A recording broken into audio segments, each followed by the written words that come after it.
that I have chosen to loose the bands of wickedness, to undo the heavy burdens, and to let the oppressed go free, and that he break every yoke. Is it not to deal thy bread to the hungry, and that thou bring the poor that are cast out thy house? When thou seest the naked, that thou cover him, and that thou hide not thyself from thine own flesh. Then shall thy light break forth as the morning, and thine health shall spring forth speedily, and thy righteousness shall go before thee. The glory of the Lord shall be thy reward. And from Matthew chapter 5, verses 23 to 26.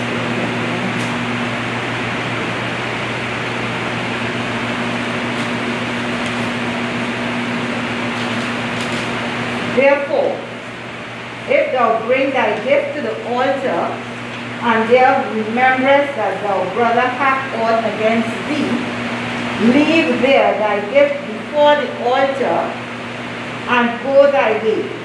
First be reconciled to thy brother, and then come and offer thy gift. Agree with thine adversary quickly, whilst thou art in the way with him, lest at any time the adversary deliver thee to the judge, and the judge deliver thee to the officer, and thou be cast into prison. Verily I say unto thee, thou shalt by no means come out thence till thou hast paid the uttermost farthing. Here ends the reading of the scripture. So we are entering this period of Lent, which really started, I believe, with the Roman Catholics, but many religions have followed suit, and so we in Unity we also observe the Lenten period.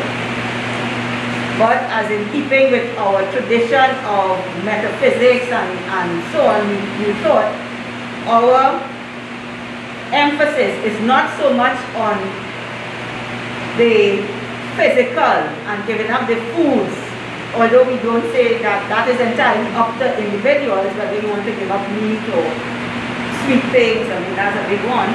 Chocolate and too sure about chocolate and the ice cream. Whether you have to give that up for Lent, that's entirely up to you.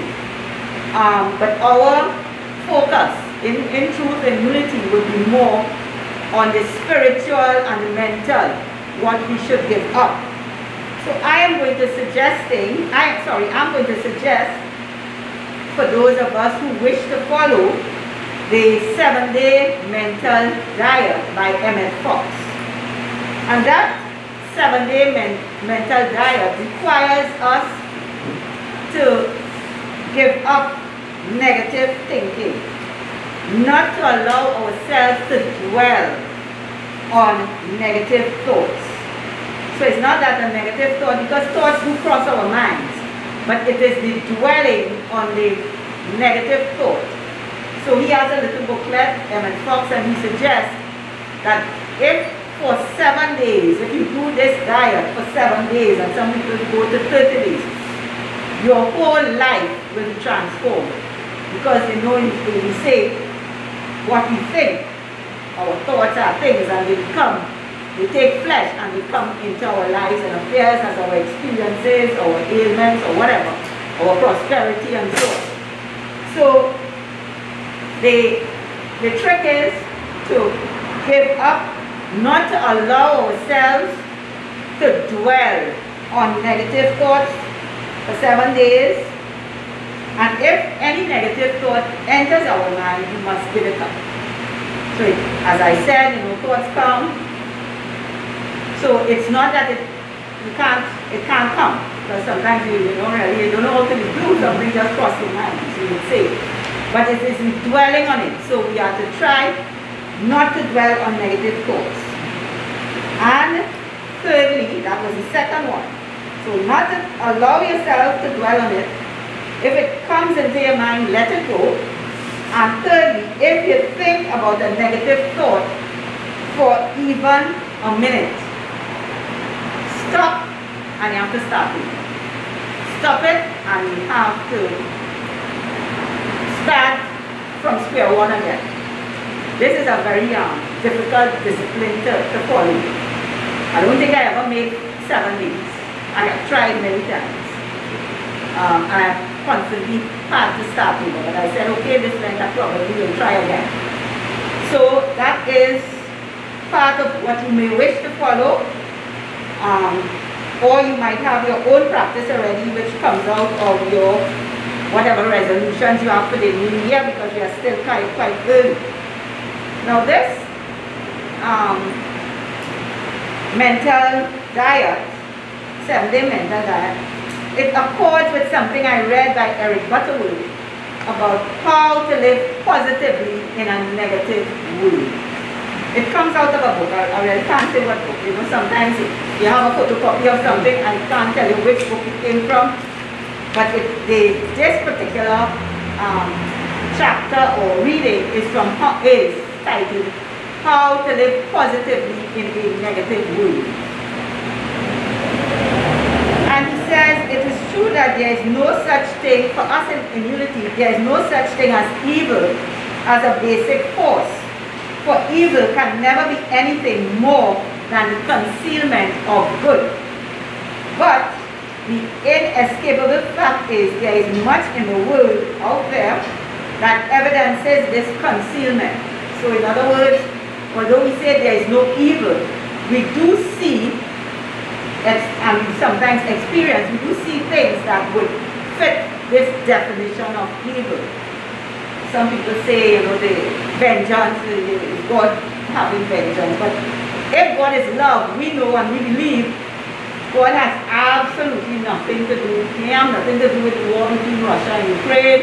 He has nothing to do with what happened in Eritrea and Ethiopia with the Tigray. He has nothing to do with that.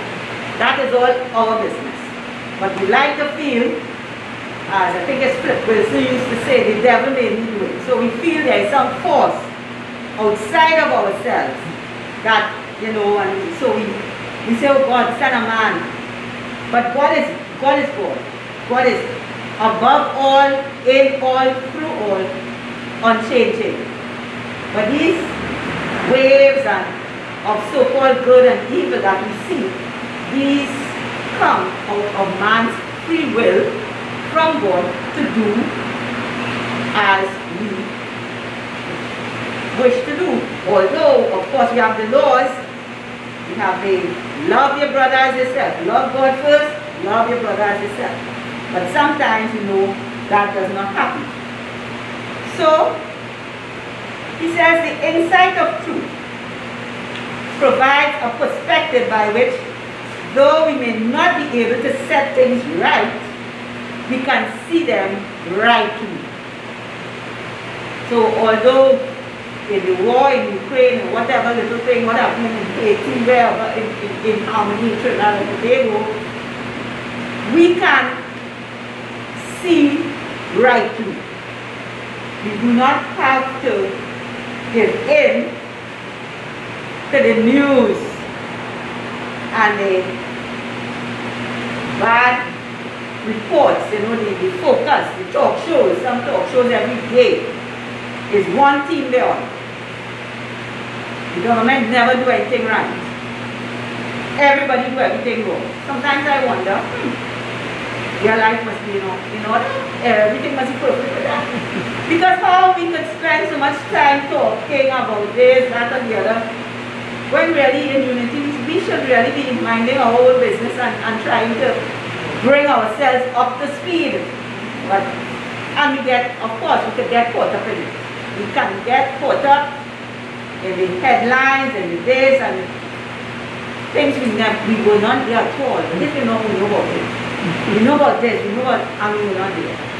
We take what people say, this one say that, and we spend a lot of time. But that time, especially in Lent, we can consider giving up some of that attention, and especially if we start the mental diet. We won't have time for those things at all. So we can commit, even if we cannot go on the rigorous 7-day diet, we can commit, or I suggest, to seeing things rightly. And that is like step number one. So if we see things rightly for a week, then we might be able to go the full distance and not dwell on negative thoughts for 7 weeks. So he says positive thinking about things is not unreasonable optimism. It is viewing things from a more transcendent point of view, seeing wholes. Because usually, and you know, 1 Corinthians 13 talks about seeing in a glass darkly, but when we get, when we become men, we see differently. So we can start seeing events, people, things, recognizing, like a camera, that's a little snapshot. We are seeing a little bit of a whole, but God sees the whole. That's why they say God judges not from the heart. God sees the heart, and we do not see. We have to be real. We really don't know. Sometimes if we inspire, we might get and say a vibe like so and so, but we can start by seeing rightly and by knowing that it makes a difference. How we think makes a difference. Not only in our world, but in the world around us. How we view those things. And he suggests cities can be healed, streets can be healed, neighborhoods can be saved, governments can govern with efficiency and compassion. It requires a change of attitudes commencing with our own. So we have to stop giving the responsibility that them and they and that is us. It is all us.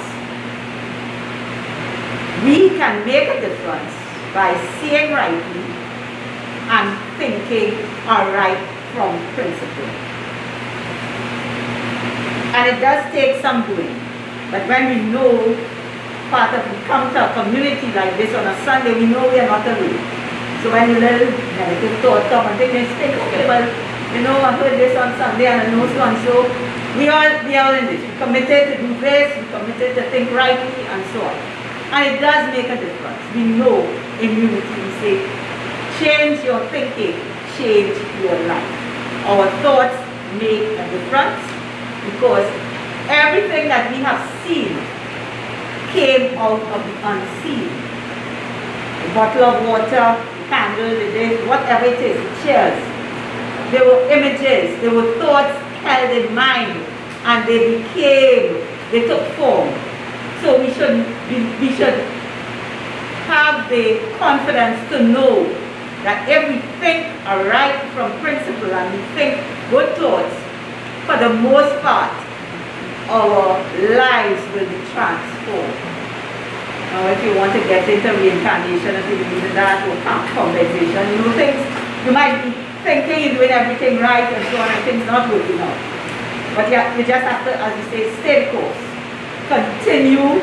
Rome was not built in a day.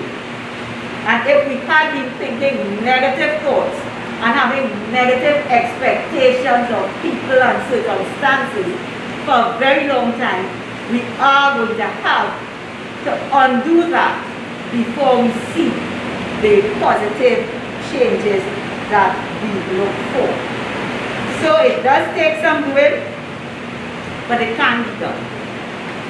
We know that Charles and Roosevelt Fillmore, the founders of this organization, they, over a course of time, freed themselves from illness through a change in thinking.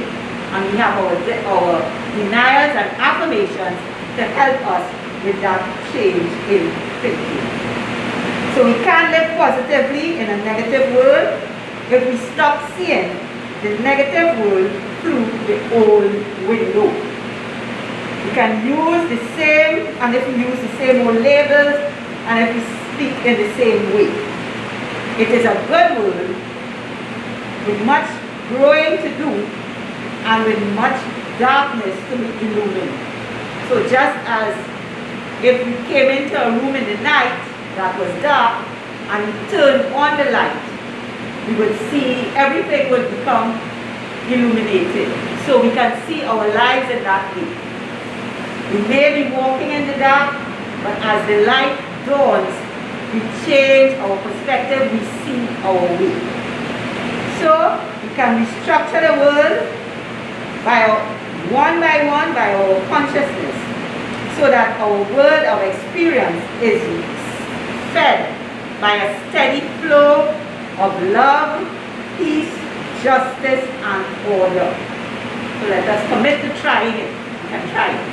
There is absolutely nothing to lose by thinking rightly, by taking a different perspective of things.